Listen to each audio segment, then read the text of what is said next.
That was very much around making sure that we shared the same values.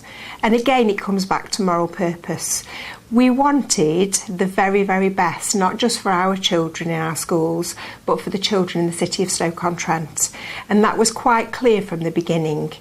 With the facilitation we had from Worcester University, we spent a very, very long time developing our values and what we wanted from the collaboration. I think it probably took us about 8-9 months before we sort of got that real deep-seated understanding of what we all stood for and what we all wanted to stand for.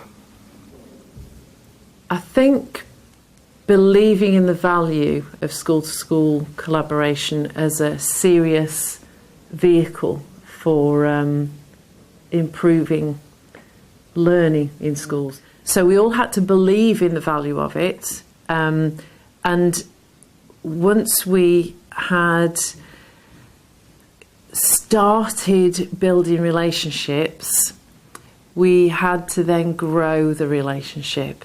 Somebody said earlier in one of the conversation groups that it was like a period of courting within any relationship.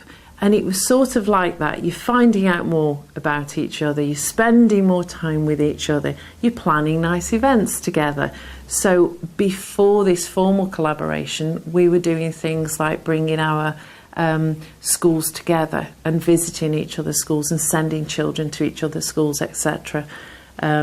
We were inviting each other as the heads over to look through books with one another and have conversations about what we were seeing in each other's classrooms and in each other's schools.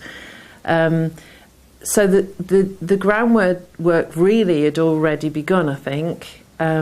So when we came together more formally, and initially we were a different six, and another school came in, someone who hadn't historically had a relationship with anybody before, and who hadn't worked with another group of schools before.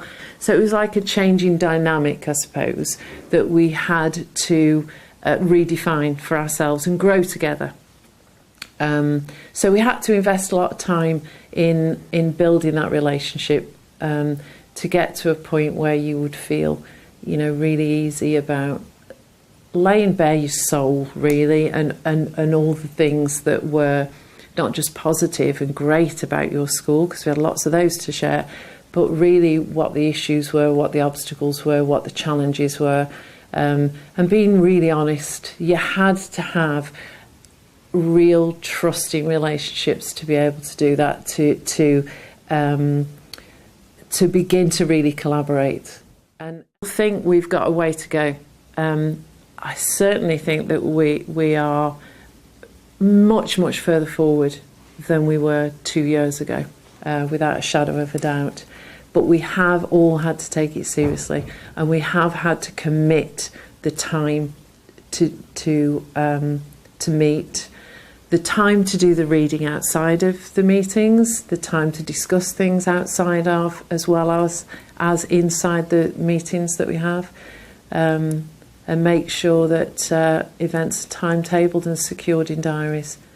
Massive amount of commitment. But you can only get that if you believe in what you're doing. And I think that was the first starting point, to believe in it, that it had a value. The time we allowed to do this over the first year, we took a day a month, so 10 days over the year, which was a big commitment for all the schools. If somebody missed one session, it was very unusual. The commitment was there from the start, to put the dates in the diaries and turn up. Because we valued the days, people kept turning up, and we extended the Worcester University work beyond the first year into the second year, and we've also extended it into our deputies working together in a similar way. And the preliminary of that was the element of trust we had. Jonathan mentioned earlier, we got on as friends over a period of time, very, very used to working together and seeing ourselves as an effective unit.